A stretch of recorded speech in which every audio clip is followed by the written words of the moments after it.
Hi everyone, a big welcome back to my channel. So I love classics, as you will all probably know if you've watched my channel for any length of time, but there are some classics that I have come across that for whatever reason I absolutely despise.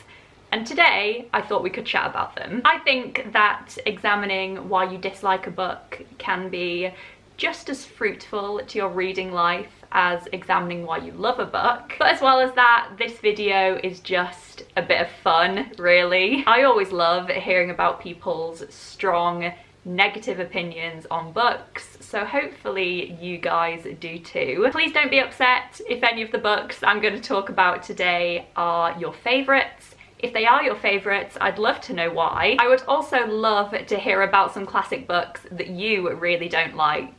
Let's just let it all out.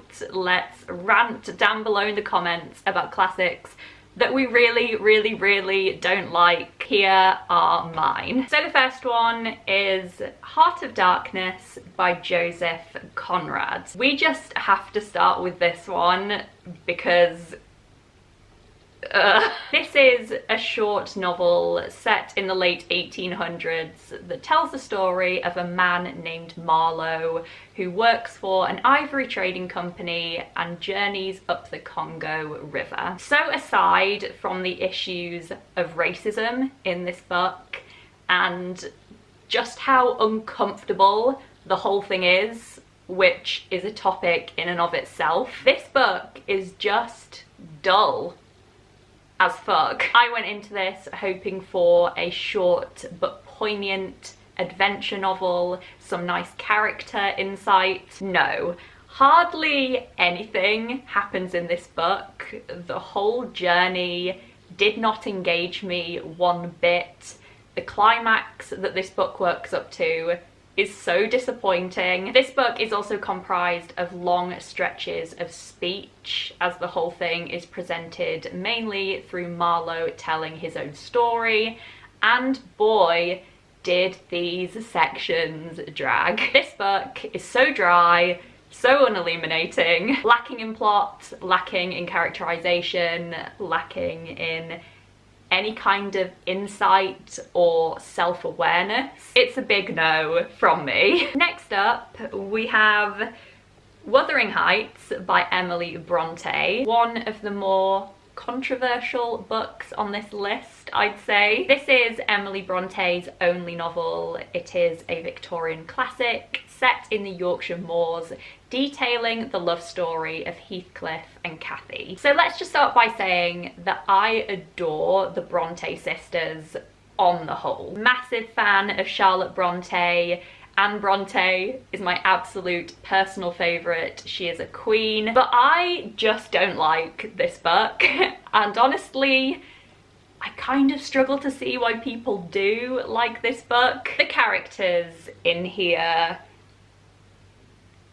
I just can't. It really just felt to me as though the vast majority of the characters in this book were terrible people and really abusive to one another. This frustrated me while I read, and quite frankly, it upset me. I'm sure Emily Bronte had reasons for presenting her characters in this way, but for me, it just didn't serve any purpose. And I actually rather like a morally grey character when I find some insight in them, when I learn something from them.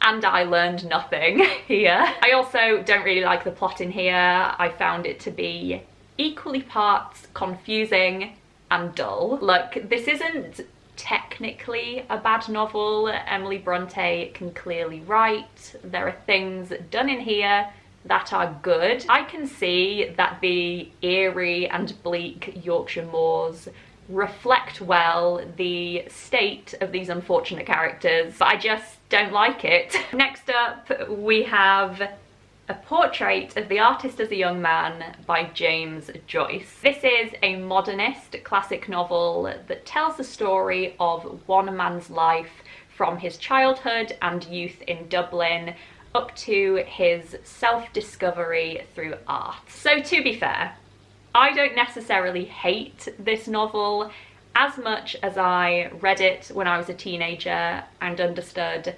absolutely nothing of what was going on. I just got nothing from reading this book. It truly gave me nothing. I remember this to be so unengaging and so uninsightful. I remember thinking that it was trying so hard, that it was so up itself to no positive effect. And really, I remember nothing about the content of this book now.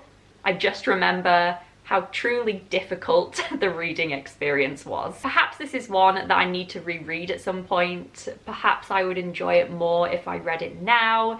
It is entirely possible. I would be open to reading some more James Joyce in the future, be it this book or another of his. So if any of you are James Joyce fans, please let me know down below in the comments where I should start again with this author. The next book we're going to be talking about today is Go Set a Watchman by Harper Lee. This is the sequel To Kill a Mockingbird, which you may know is my favourite novel of all time. This book takes place 2 decades after To Kill a Mockingbird, when Scout is in her 20s and she journeys back to Alabama from New York to visit her family. This book explores the same kind of themes of To Kill a Mockingbird, including civil rights tensions and political turmoil in the South. So I have so many feelings about this book, and the overriding one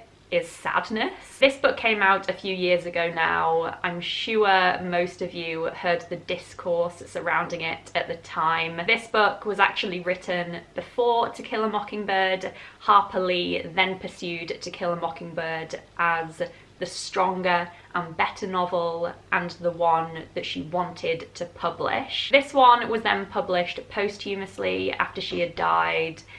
And honestly, it's so obvious why she didn't want this published. This is not a great book. It is a very mediocre book with a few moments of great, genuine genius, moments that held massive potential, hence why she went on to write To Kill a Mockingbird, focusing in on and developing the best elements in this book. I would never recommend this book. Just read To Kill a Mockingbird as Harper Lee intended. Fortunately, I am quite good at separating books in my mind, so this hasn't influenced my thoughts on To Kill a Mockingbird at all. I've just kind of wiped this story and these characters from my mind. But yeah, not good. Ending with a good one, the last book we're going to talk about today is The Catcher in the Rye by J.D. Salinger. I genuinely get a little bit fucked off when I think about this book. This is a more modern American classic written in the 1940s. It tells the story of a teenage boy named Holden Caulfield as he recounts his time at boarding school and beyond. This book just grates on me. Holden Caulfield is truly one of the most irritating and unbelievable characters I have ever read. His voice throughout this novel is so forced and so unrealistic. Repeating the same taglines over and over and over again does not a believable and consistent character make. The whole thing also just felt very pretentious to me, and not just Holden's voice, but the voice of the author as well, which is not good. This book is basically just all about Holden's coming of age, which, needless to say, I wasn't particularly invested in, so this one really didn't work for me. I do not think of this book fondly. So there we have it, 5 classics that I truly dislike. I would love to know which classics you hate. Please let me know down below in the comments. Whichever books you like, this is a safe space. Thank you all so much for watching this video. I really hope you enjoyed it. It was a bit of fun to do something different. I hope you're all doing really well. I really look forward to reading your comments, and I will see you all soon, hopefully in another video. Bye everyone. The last book we're going to talk about today is not that one.